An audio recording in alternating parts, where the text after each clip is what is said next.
پاکستان میں ہر وقت ہر روز ایک نئی جورسپروڈنس ڈیولپ ہوتی ہے، کیونکہ ہمارا نظام عدل ہماری ذاتی خواہشات، ذاتی مرضی اور ذاتی مفاد کے گرد گھومتا ہے، کسی اصول قانون کے اوپر نہیں گھومتا۔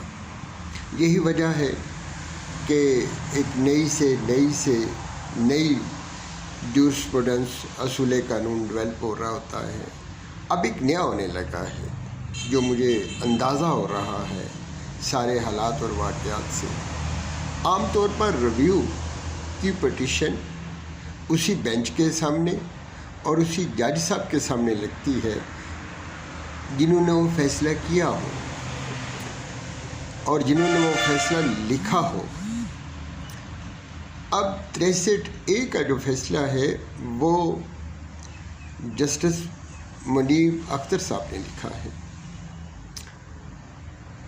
اب اگر وہ ریٹائر نہیں ہوئے تو اصولی طور پر یہ پٹیشن انہی کے پاس ہی لگنی چاہیے۔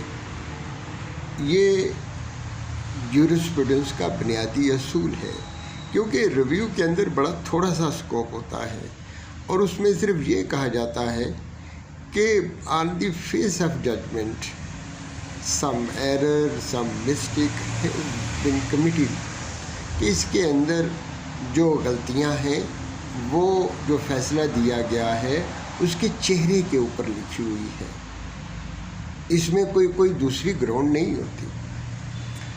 اب اس جج کا، اس بینچ کا ہونا بہت ضروری ہوتا ہے، اور مجھے لگتا ہے 63A کے بینچ میں جسٹس منیب صاحب نہیں بیٹھیں گے، اور وہ جب ریٹائر نہیں ہوئے اور نہیں بیٹھیں گے تو پاکستان کے اندر ایک نئی جورسپروڈنس ڈیولپ ہوگی، کیونکہ آج تک پہلے وہ کیس لگ نہیں رہا تھا، اور جب لگ رہا ہے تو ایک مخصوص حالات میں لگ رہا ہے اور اس کے اندر ایک مخصوص مفادات ہیں۔ اسی طرح ہمارا نظام عدل جو ہے وہ ہمارے اپنے مفادات کے گرد گھومتا ہے، جوڈیشری کے اپنے مفادات کے گرد گھومتا ہے، کسی اصول کے اوپر نہیں۔ میں آپ کو بتاتا ہوں کہ سب سے زیادہ خواہش جو ہوتی ہے مارشل لا لگنے کی، وہ جوڈیشری کے چند ججوں کے اندر ہوتی ہے۔ ان کا ارادہ ہوتا ہے کہ مارشل لا لگے اور ہم PCO کے تحت حلف اٹھائیں۔ اسی لیے وہ جو چیف جسٹس صاحب جا رہے تھے تو ان کی بیوی نے کہا تھا یہ کم وقت مارشل لا بھی نہیں لگاتے۔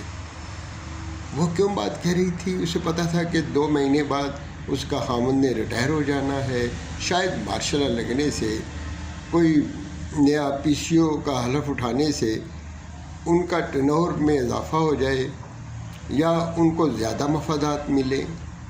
یہ بات آپ کے ذہن میں ہونی چاہیے کہ ہماری جوڈیشری کے اندر ہر روز ایک نیا جورسپروڈنس ڈیولپ ہوتی ہے، اور وہ ڈیولپمنٹ ہمارے ذاتی مفاد کے گرد گھومتا ہے۔